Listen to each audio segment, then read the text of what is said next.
Hi guys, welcome back to Deepa D vlogs.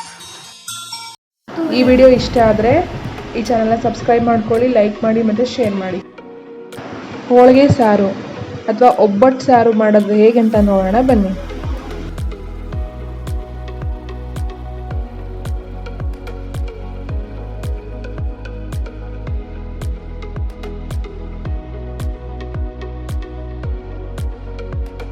ಮೊದಲು ಟೊಮೊಟೊನ ಬೇಯಕ್ಕೆ ಇಟ್ಕೋಬೇಕು.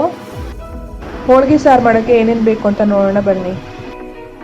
Tomato, ಈರುಳ್ಳಿ, ಹುಣಸೆಹಣ್ಣು, ಜೀರಿಗೆ, ಲವಂಗ, ಏಲಕ್ಕಿ, ಹಸಿಮೆಣಸು, ಬೆಳ್ಳುಳ್ಳಿ, ಕೊತ್ತಂಬರಿ ಸೊಪ್ಪು, ಇಂಗು, ಶುಂಠಿ. ಸ್ವಲ್ಪ ಒಂದು ಬಾಣಲಿಗೆ ಎಣ್ಣೆ ಹಾಕಿ ಸ್ವಲ್ಪ ಸಾಸಿವೆ, ಜೀರಿಗೆ, ಮೆಂತೆ, ಕೊತ್ತಂಬರಿ ಕಾಳು, ಚಕ್ಕೆ, ಸ್ವಲ್ಪ ಲವಂಗ, ಏಲಕ್ಕಿ, ಬೆಳ್ಳುಳ್ಳಿ ಮತ್ತು ಶುಂಠಿ, ಕೊತ್ತಂಬರಿ ಸೊಪ್ಪು, ಸ್ವಲ್ಪ ಕರಿಬೇವು ಸೊಪ್ಪು ಎಲ್ಲ ಹಾಕಿ ಚೆನ್ನಾಗಿ ಫ್ರೈ ಮಾಡ್ಕೊಳ್ಳಿ.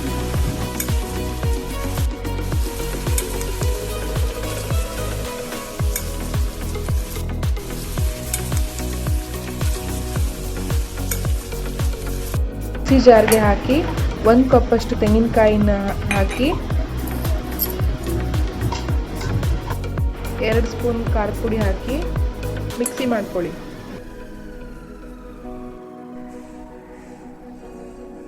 ಬೇಳೆನ ಬೇಯಿಸ್ಕೊಂಡಿರೋ ನೀರು ಮತ್ತು ಟೊಮೊಟೊ ಮತ್ತು ಮಿಕ್ಸಿ ಮಾಡ್ಕೊಂಡಿರೋ ಖಾರನ ಅದಕ್ಕೆ ಹಾಕಿ ಬೇಳೆ ಹೂರಣ ಉಂಡೆನ ನಿಮ್ಗೆ ಎಷ್ಟು ಸ್ವೀಟ್ ಬೇಕೋ ನೋಡಿ ಅರ್ಧ ಉಂಡೆ ಹಾಕ್ಬೋದು, ಇಲ್ಲ 1 ಉಂಡೆ ಹಾಕ್ಬೋದು, ನಿಮ್ಮ ಸ್ವೀಟ್ ನೋಡಿ ಹಾಕಬೇಕು. ಹುಣಸೆ ಹಣ್ಣಿನ ರಸ, ಉಪ್ಪು, ಸಾಸಿವೆ, ಜೀರಿಗೆ, ಉದ್ದಿನಬೇಳೆ, ಬೆಳ್ಳುಳ್ಳಿ, ಹಸಿಮೆಣಸು, ಇಂಗು, ಕರಿಬೇವಿನ ಸೊಪ್ಪು, ಸ್ವಲ್ಪ ಕೊತ್ತಂಬರಿ ಸೊಪ್ಪು.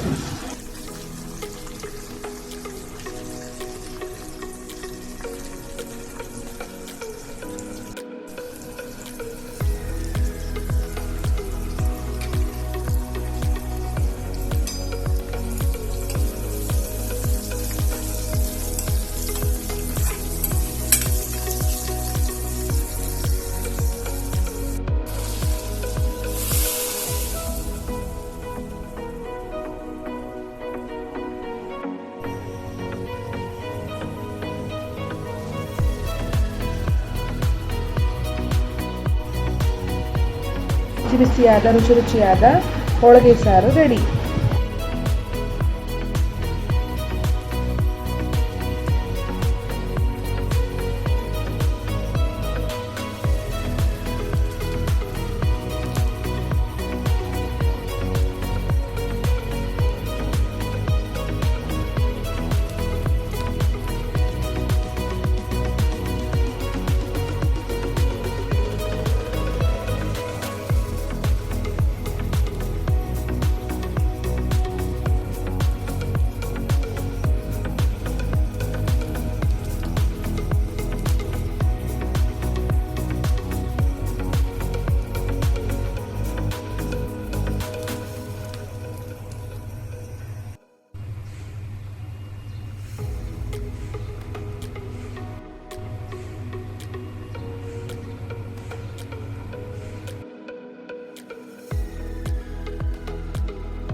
ವಿಡಿಯೋ ಇಷ್ಟ ಆದರೆ ಲೈಕ್ ಮಾಡಿ, ಶೇರ್ ಮಾಡಿ ಮತ್ತು ಈ ಚಾನಲ್ನ ಸಬ್ಸ್ಕ್ರೈಬ್ ಮಾಡ್ಕೊಳ್ಳಿ.